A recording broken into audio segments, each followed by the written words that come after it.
నమస్తే. నేను మీ తేజ. రష్యాకి, ఉక్రెయిన్‌కి భీకర యుద్ధం జరుగుతుంది.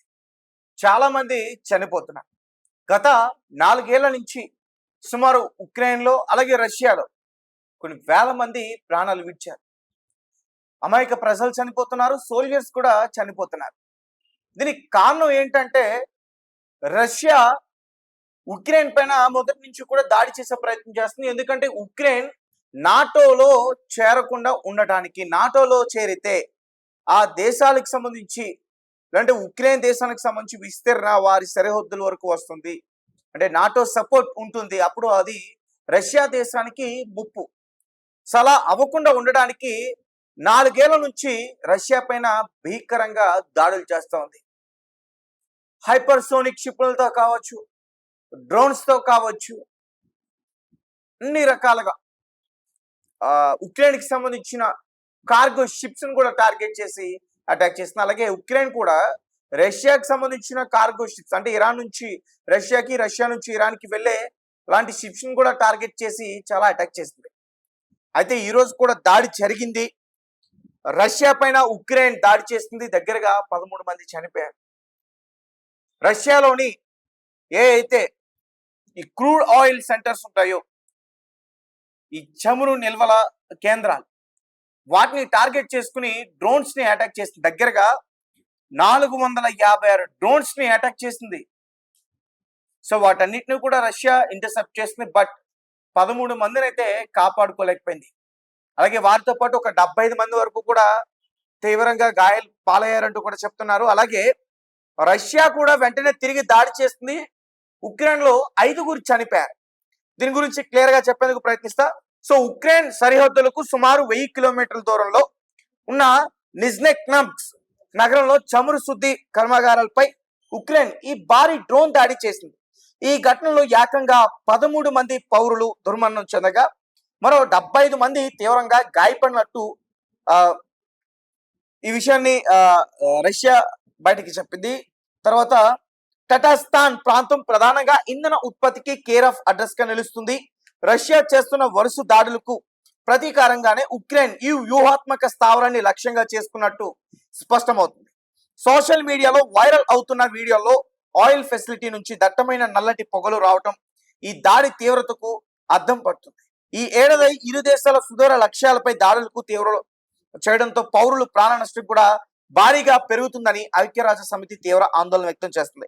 ప్రాణ భయంతో చాలా మంది స్థానికులు తీవ్ర ఇబ్బందులు పడుతున్నారు. అలాగే రష్యా కూడా దీనిపైన రెస్పాండ్ అవుతూ 456 డ్రోన్లను కూల్చేశాం. ఈ దాడులకు తిప్పికొట్టే క్రమంలో రష్యా రక్షణ శాఖ కీలక ప్రకటన తెలియజేసింది. రాత్రికి రాత్రే ఉక్రెయిన్ కి చెందిన 450 డ్రోన్లను కూల్చివేసినట్లు రష్యా డిఫెన్స్ వెల్లడించింది. అయితే లక్ష్యాన్ని చేరుకున్న డ్రోన్ల సంఖ్యను మాత్రం అధికారికంగా ప్రకటించలేదు. అదే సమయంలో ఉక్రెయిన్ వాయుసేన దీనిపైన స్పందిస్తూ తమపై రష్యా 126 డ్రోన్లను ప్రయోగించినట్లు కూడా చెప్పింది. సో అలాగే రష్యాలోని కార్కివ్ లో 5 చనిపోయారు. మరోవైపు ఉక్రెయిన్ లోని పలు ప్రాంతాలపై రష్యా ఆర్టిలరీ దాడులకు తెగబడింది. ఉక్రెయిన్ ఈశాన్య కార్కివ్ ఆ ప్రాంతంలోని బుగైక్వా గ్రామంలో రష్యా జరిపిన భారీ దాడుల్లో 5 పౌరులు ప్రాణాలు కోల్పోయారు. ఆగస్టు 10న జరిగిన ఈ దాడుల్లో ముఖ్యంగా నివాస గృహాలు పూర్తిగా ధ్వంసమై శిథిలాల కింద చాలా మంది చిక్కుకున్నారంటూ కూడా చెప్తారు. అలాగే సరిహద్దుల్లో పరిస్థితి అత్యంత ఉద్రిక్తంగా మారింది. రష్యా సరిహద్దు ప్రాంతమైన బెల్గో రోడ్ లో ఉక్రెయిన్ జరిపిన దాడిలో ఒక మహిళ కూడా ప్రాణాలు విడిచింది. అలాగే ఫ్రంట్ లైన్ కెర్సాన్ ప్రాంతంలో ఒక టాక్సీపై రష్యా డ్రోన్ దాడి చేయడంతో ఒక వ్యక్తి కూడా మరణించాడు. అలాగే పౌర ప్రాంతాలు మౌలిక సదుపాయాల లక్ష్యంగా సాగుతున్న ఈ భీకర దాడుల్లో సామాన్యులే ఎక్కువగా గాయాలు పాలవుతున్నారు. రష్యా ఉక్రెయిన్ లోని పవర్ ప్లాంట్స్ కావచ్చు, తర్వాత బ్రిడ్జెస్ కావచ్చు, స్కూల్స్ కావచ్చు, కాలేజెస్ కావచ్చు, అలాగే హాస్పిటల్ ఫెసిలిటీస్ కావచ్చు, వీటన్నిటిని టార్గెట్ చేసి అటాక్ చేస్తుంది. అలాగే రష్యాని కూడా ఉక్రెయిన్ అదే రకంగా అటాక్ చేస్తుంది. అంటే ఇలా అటాక్స్ ఎక్కువగా జరగడం వల్ల ఇటు ఎలానో ఖచ్చితంగా సోల్జర్స్ చనిపోతారు. వీరితో పాటు అమాయక ప్రజలు అంటే యుద్ధం గురించి పూర్తిగా తెలియని వారు కూడా చనిపోవాల్సిన పరిస్థితి వచ్చేస్తుంది. ఇప్పటివరకు చాలా మంది ముఖ్యంగా సోల్జర్స్ కన్నా ఎక్కువగా అక్కడ అమాయక ప్రజలే చనిపోతున్నారు.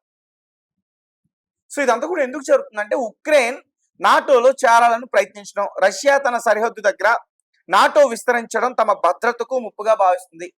తర్వాత రష్యా దీనిపైన సో రష్యా ప్రభావం. సో ఉక్రెయిన్ గతంలో సోవియట్ యూనియన్ లో భాగం. రష్యా ఉక్రెయిన్ పై తన రాజకీయ భౌగోళిక ప్రభావం కొనసాగాలని కోరుతుంది. 2014లో క్రిమియా, ఉక్రెయిన్ లో రాజకీయ మార్పుల తర్వాత రష్యా క్రిమియాను స్వాధీనం చేసుకుంది. అదే సమయంలో తూర్పు ఉక్రెయిన్ లో రష్యా అనుకూల ఏర్పాటువాదులకు కూడా మద్దతు పెరిగింది. తర్వాత డోన్బాస్ సమస్య, ఎస్, ఈ డోన్టెస్క్, లుహాన్స్క్ ప్రాంతాల్లో ఉక్రెయిన్ ప్రభుత్వానికి రష్యా అనుకూల బలగాలకు మధ్య సంవత్సరాలుగా ఘర్షణలు జరుగుతున్నాయి. 2022 ఫిబ్రవరి 24 రష్యా ఉక్రెయిన్ పై పెద్ద స్థాయిలో సైనిక దాడి ప్రారంభించింది. రష్యా దీనికి భద్రత కారణాలు, డోన్బాస్ ప్రజలను రక్షించడం వంటి కారణాలు చెప్పింది.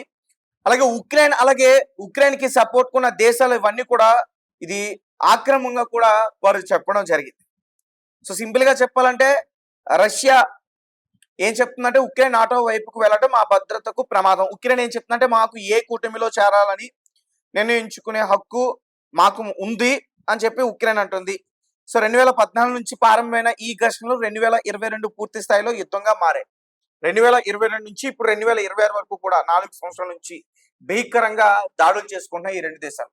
ఒక పక్క మిడిల్ ఈస్ట్ కంట్రీస్ లో యుద్ధం, అక్కడ ఎప్పుడు ఏం జరుగుతుందనే పరిస్థితి అర్థం కావట్లా. ఎటువైపుగా బాంబులు వస్తే ఎలా ఉండాలి ఏంటి అని. సో ఇక్కడ కూడా అలాంటి పరిస్థితే ఉంది. ఒకవేళ యుద్ధం కనుక ఇంకా గట్టిగా రాసుకుంటే 3వ ప్రపంచ యుద్ధం ఖచ్చితంగా వచ్చే అవకాశం ఉంటుందని అంతర్జాతీయ నిపుణులు కూడా చెప్తున్నారు. అండ్ మీ కామెంట్స్ ఏంటి, మీరు ఎలా రియాక్ట్ అవుతారు? Thank you so much.